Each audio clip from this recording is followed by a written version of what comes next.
pessoal, estou aqui para fazer um podcast a respeito de um dos carros que eu tive anterior a esse Logan Zero.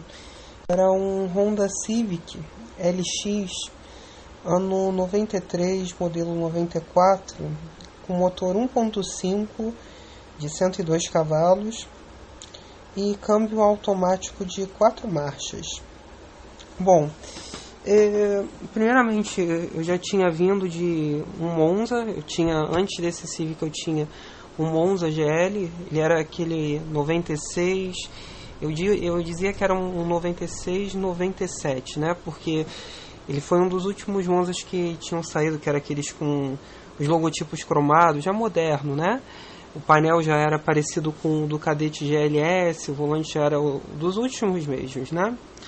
Só que aquele carro tinha me dado muita dor de cabeça durante o período que eu tive ele, até porque ele funcionava com gasolina e com gás. Gás era traumático o funcionamento daquele carro com GNV. Odeio GNV, uma coisa que eu fiquei com raiva por conta daquele carro.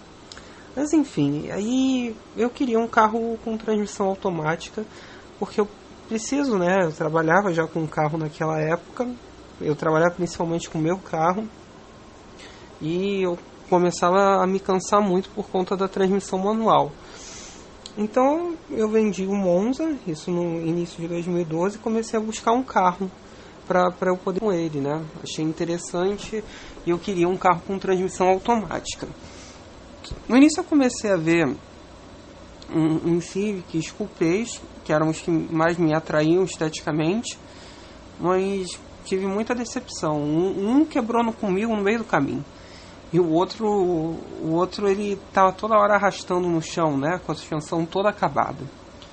Aí continuei analisando. Quando foi em fevereiro, eu achei um Civic, esse Civic, né, ele estava num estado ruim de pintura, mas mecanicamente ele estava bom, o câmbio também estava bom, trocando as marchas no tempo certo, e foi o carro que eu quis ficar. No início foi assim impactante porque eu nunca tinha tido um carro 16 válvulas. E aquele era um dos primeiros 16 válvulas que chegaram aqui em terras brasílias, né? Então ele era assim um carro muito extremo. O que acontecia? Ele gerava 102 cavalos a 6.800 RPM, se não me engano. E tinha 12,9 kgfm de torque. Isso a 5.200 rotações. Só que aquele 1.5 era um 1.5 de comando simples, né? Ele estava sobre a correia dentada, as válvulas, né? Ele não tinha comando variável VTEC. Então o que acontecia? Em baixas rotações ele era muito fraco. E vocês somem isso, um câmbio automático de 4 marchas, que tinha uma relação de marchas super longa. Para vocês terem a ideia, a primeira marcha a 65 km por hora, a segunda a 110 e a terceira que fazia a VMAX, né, a velocidade máxima dele, que era de 160, e a quarta marcha era um super overdrive, era super, hiper, mega longa. Mas, enfim, aí no início aquilo foi impactante. Eu ainda tinha outro Monza, eu tinha um Monza com motor 2.0 a álcool carburado, então era assim, uma infinidade de espaço, né, de diferença de torque entre um motor e outro. O Monza gerava 17 kgfm de torque e 110 cavalos, então, em uma proporção muito menor, né, era muito vigoroso em baixa, né, então era muito diferente um carro do outro. Mas depois eu comecei a me acostumar, e eu nunca tinha gostado, era aquela pessoa bitolada que só gostava de Chevrolet. Eu era apaixonado, eu ainda sou apaixonado por Monza, eu gosto muito de Monza, mas eu só via Monza na minha vida. Eu não queria ter nenhum outro carro que não fosse um Chevrolet. E aquele Civic, ele começou a quebrar isso. Primeiro ele começou com uma coisa que eu comecei a gostar muito, que era a posição de dirigir extremamente baixa.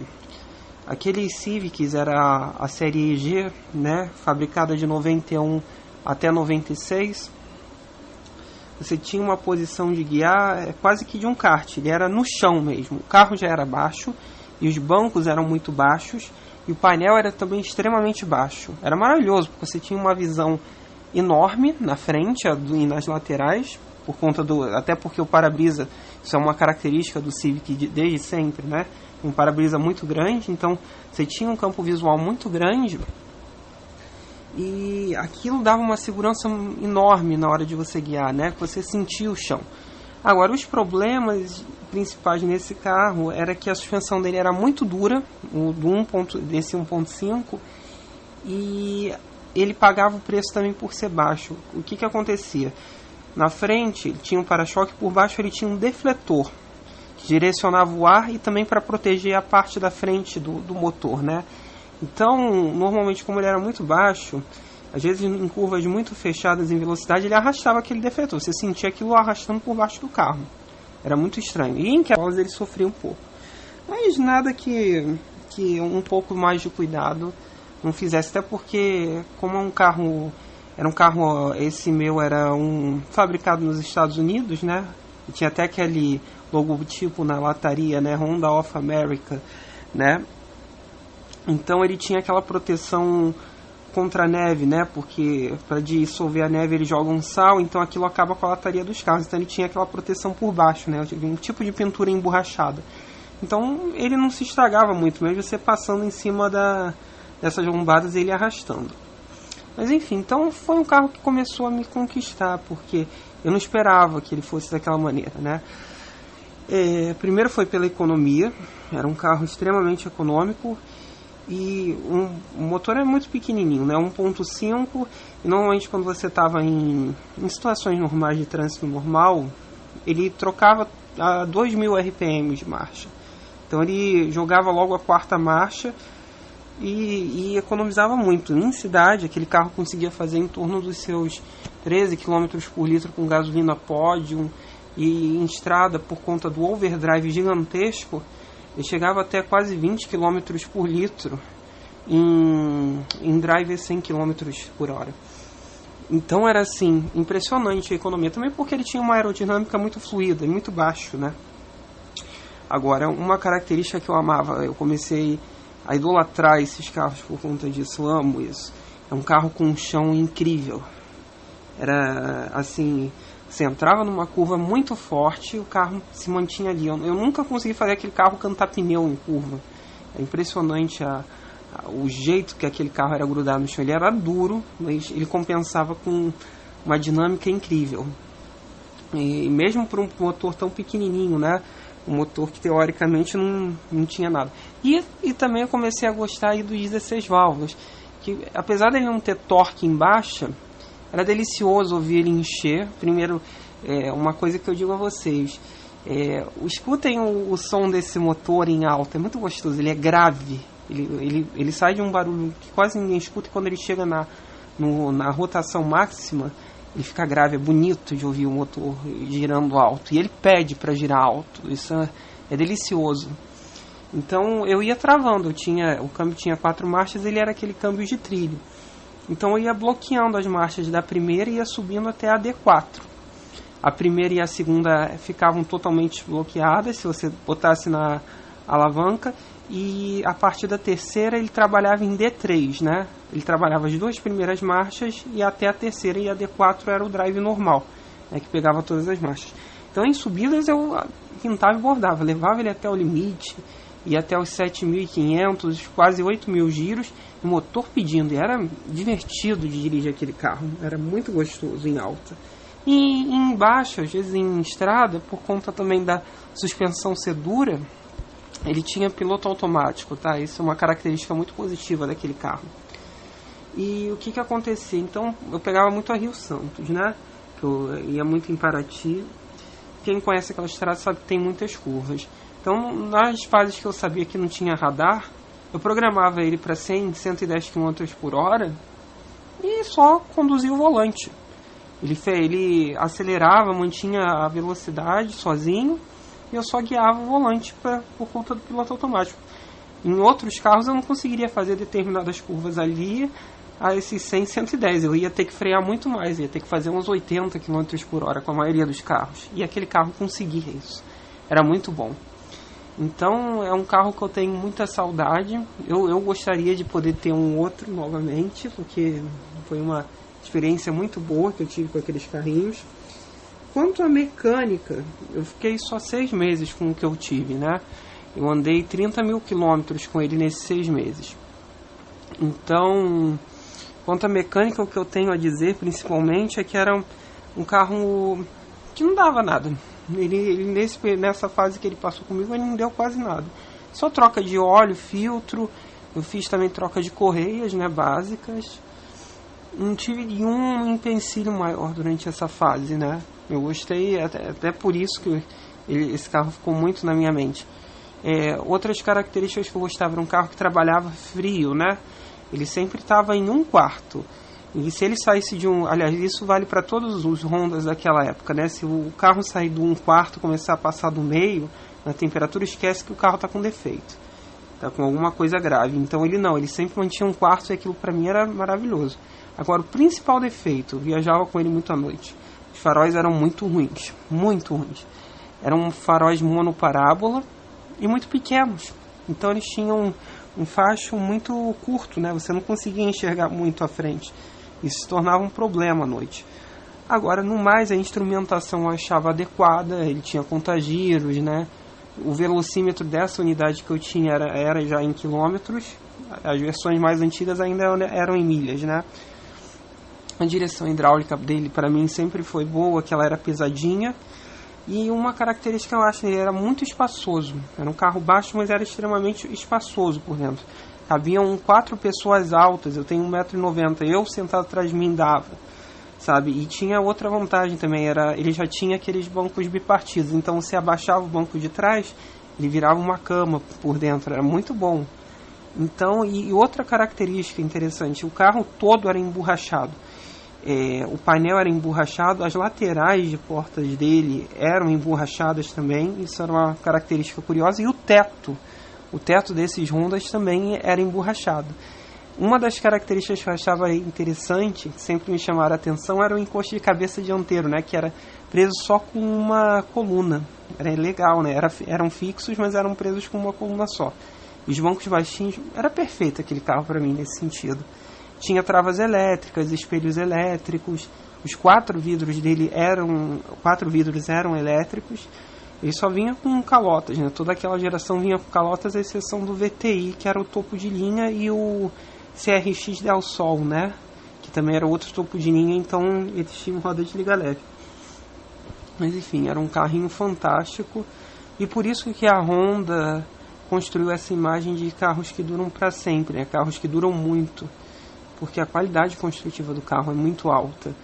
Eu via naquele carrinho e eu acredito que isso se estenda até hoje. Por isso que as pessoas passaram a ter uma imagem muito boa desses carros japoneses.